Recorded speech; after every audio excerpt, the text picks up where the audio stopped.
Recording studio Pachlakhi मोड़।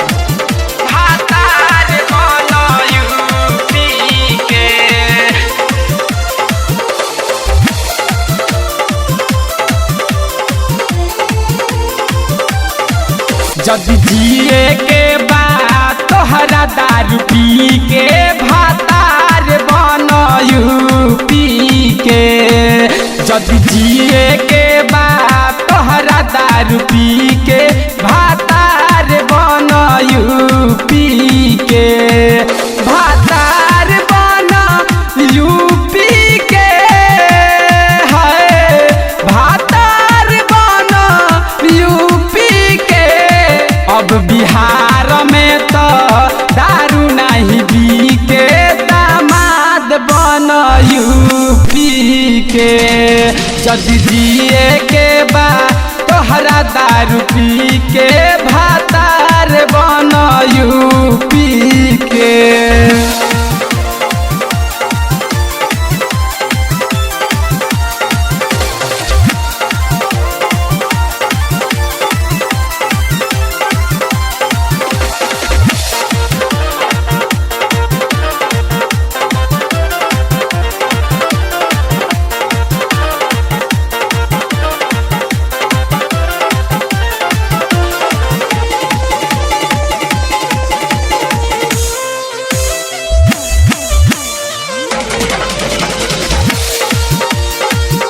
इसकी आराम के तो गाला लग जाई, चढ़ के बारात जब दुआरे चली जाई, दुआरे चली जाई।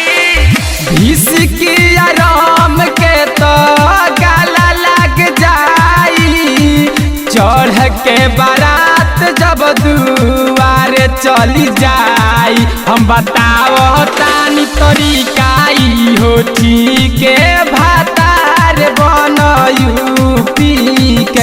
जदि जिए के बाद तोहरा दारू पी के दामाद बन यूपी के।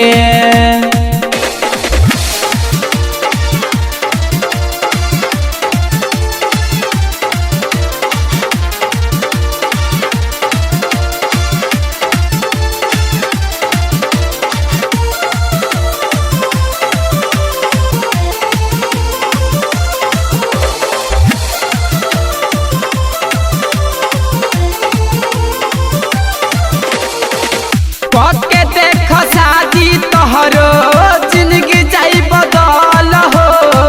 पिए के तो दारू तोहरा मिली हर पल हो, मिली हर पल हो। पके देख शादी तोहरो जिंदगी जाई बदल हो। पिए के तो दारू तोहरा मिली हर पल हो। काहे जिए करे जावा के सीके भातार बन यूपी के।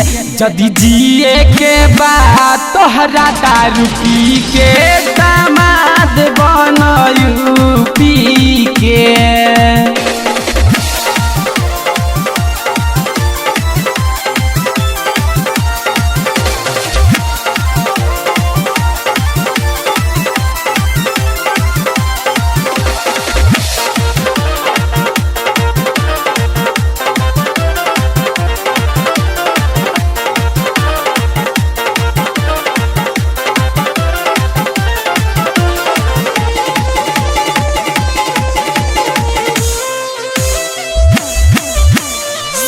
रिकॉर्डिंग स्टूडियो पचलखी मोड़। अजिता सिकाना कमलेश कहेले सच्चाई, जेतना बिहार में दुखबा दूर हो जाई, दूर हो जाई।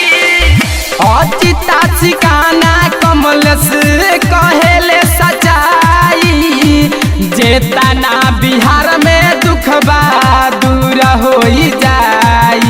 लोगवा के दिल तो दारुए पति के भातार बन यूपी के। जदि जिए के बाद तोहरा दारू पी के दामा के